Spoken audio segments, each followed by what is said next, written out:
ஏன் அப்படின்னா வேதத்திலே நீங்கள் சொல்லுவீர்களானால் தற்கொலை எண்ணம் என்கிற ஒன்று யாருக்குள்ள வருது அப்படின்னா, எப்போ ஒரு மனுஷனுக்குள்ள பிசாசு புகுறானோ அப்பதான் அந்த மனுஷனுக்குள்ள தற்கொலை எண்ணமே வருது. நீங்கள் வேதத்துல ஒரு 2 பேரை நான் உங்களுக்கு உதாரணமா காமிக்கிறேன். சூசைட் பண்ணி செத்து போன 2 பேரை நான் உங்களுக்கு சொல்றேன். இந்த 2 பேரும் யார் அப்படின்னு கேட்டா, ஒன்னு சவுல். சவுலை குறித்து வேதம் சொல்கிறது, சவுலுக்குள்ளே ஆண்டவருடைய ஆவியானவர் அவனை விட்டு வெளியே போனதுக்கு அப்புறம் பொல்லாத ஆவி அவன் மேல உள்ள போயிடுச்சு. அந்த பொல்லாத ஆவி கடைசியில் அவனை எங்க வரைக்கும் நடந்துச்சு அப்படின்னா தற்கொலை வரைக்கும் கொண்டு போய் விட்டுருச்சு. பட்டயத்தை நட்டு அதன் மேல் அவன் விழுந்தான். சூசைட் பண்ற அளவுக்கு போயிட்டான்.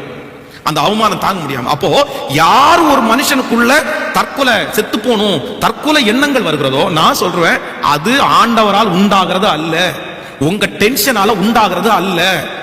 தற்கொலை எண்ணம் உங்களுக்குள்ளே வருகிறதானால் அது சத்ரு பின்னணி, பிசாசுனுடைய பின்னணி. நீங்க 2வது ஒரு மனுஷனை வேதத்துல வாசிக்கும் போது யூதாஸ் காரியோத், இந்த யூதாஸ் காரியோத்துக்குள்ள பாத்தீங்கன்னா நாண்டு கொண்டு செத்தான், சூசைட் பண்ணி செத்து போயிட்டான்.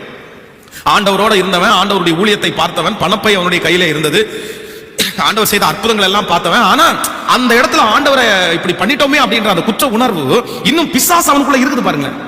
அவன் ஆண்டவரை விட்டு வெளியே போனோம்னா சத்ரு அவனுக்குள்ள புகுந்தான். அந்த பிசாசு அவனை கரெக்டா தற்கொலை, அந்த பிசாசு இருந்ததுனால அவனுடைய மனம் திரும்புதலுக்கு அது அவனை வழி நடத்தவே இல்லை, மன்னிப்பு கேட்கறதுக்கு அவனை விடவே இல்லை. அவனை கொண்டு போய் கரெக்டா சூசைட் பண்றதுக்கு கொண்டு போய் நின்றுச்சு. அந்த பிசாசு ஏவினதுனால அவன் தூக்கு மாட்டி அவன் செத்து போயிட்டான்.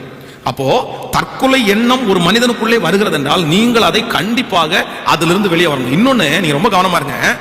ஒரு டைம் சூசைட் பண்றதற்காக அதை ட்ரை பண்ணவங்க அந்த பிசாசுடைய கிரியை நீங்க ஜெபம் பண்ணி அழிக்காம இருந்தா கண்டிப்பா அது திரும்ப திரும்ப திரும்ப உங்களை டிஸ்டர்ப் பண்ணிட்டு இருக்கும். என்னுடைய கண்ணால பார்த்திருக்கிறேன். ஒரு டைம் விளையாட்டுக்காகவோ, சிலர் வந்து ரொம்ப விளையாட்டுக்காக நான் பாரு செத்துறேன்றது மற்றவங்களுக்கு மிரட்டுறதுக்காக போய் வந்து சூசைட் பண்றதுக்காக வந்து பாத்தீங்க அப்படின்னு சொன்னா அந்த கயிறை எடுத்து போடுறது, துணியை எடுத்து போய் நிக்கிறது, கையை அறுத்துக்கிறது, இந்த மாதிரி ட்ரை பண்ணுவாங்க. சும்மா ட்ரை பண்ணுவாங்க.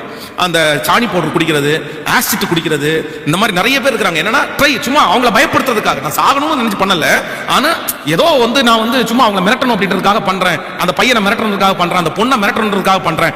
அப்படி இருக்கிறவங்களுக்கு மிகப்பெரிய டேஞ்சர். நான் சொல்றேன், அந்த சூசைட் பண்றதற்கு ஒரு டைம் ட்ரை பண்ணவங்களுக்கு அவங்க அந்த ஸ்பிரிட்ல இருந்து வெளியே வரலன்னா என்னைக்காவது ஒரு நாள் அது திரும்ப திரும்ப அவங்களை மோட்டிவேட் பண்ணிட்டே இருக்கும். பிரச்சனைன்னு வந்த உடனே அவங்கள வந்து உடனே அந்த தாட் தான் போகும். அதுக்கு நீங்க ட்ரை டென்ஷன் ஆச்சு, நான் ட்ரை பண்ண, என்ன ட்ரை பண்ணீங்க? சூசைட் பண்றதுக்கு ஒரு தேவனுடைய பிள்ளை, ஒரு ஆண்டவருடைய பிள்ளை ட்ரை பண்ணுது அப்படின்னா நான் சொல்றேன், நீங்க எந்த ஆவி உடையவர்கள்?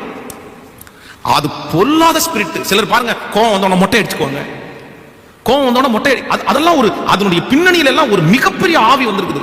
கையை கிழிச்சுக்குவாங்க, ஒரு மாதிரி விகாரமாயிருவாங்க. ஐயோ, அது வந்து ஊழியக்காரலா இருந்தால் கூட நான் சொல்றேன் அதுக்கு பின்னணி சத்ரு தான்.